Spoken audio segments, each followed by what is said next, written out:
ए टोपी टोपी कहाँ दुल्हा के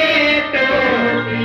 टोपी धैलक बारन खोपी टोपी धैले बारन खोपी ई बात टाइट रही है गमछी गमछी गमछी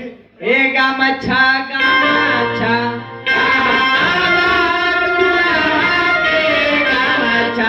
गामछा लेके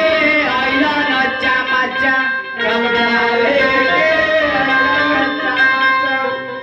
माला पे आजामिल के खाचा ना मिले तो दूल्हा के परान ले ले दूल्हा के परान ले ले दूल्हा के बाबूजी तोरो परान ए माला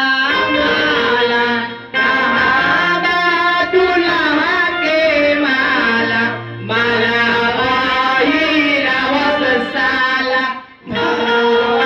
वही रावत साला पैसा ले गाड़ी के हां एक को में भेटाई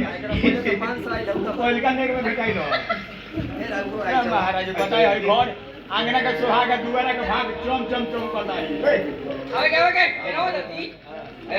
माना डालो बाबा पिनवावा न मरदा जल्दी हाँ चाचा जी रुआ टाइट रहम तो हमनी टाइट बानी छ पिनवावा टाइट टाइट ए बाबा सखी लोग कहता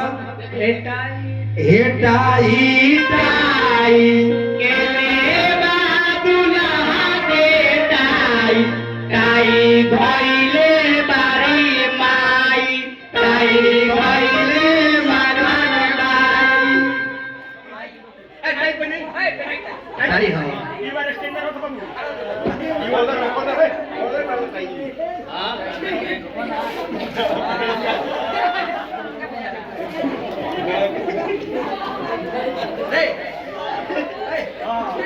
टाई अरे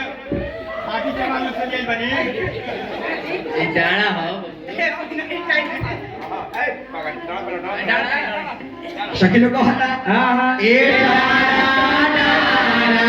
के लेवा दुल्हा के डारा डारावा चबैल सपारा डारावा चबैल सपारा ओए ओए ए हे मोजा मोजा केनेवा दुल्हा के मोजा मोजा धइल बाटे सोझा मोजा ए जूता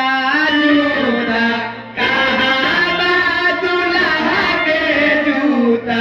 जूता लेके भागल पूता जूता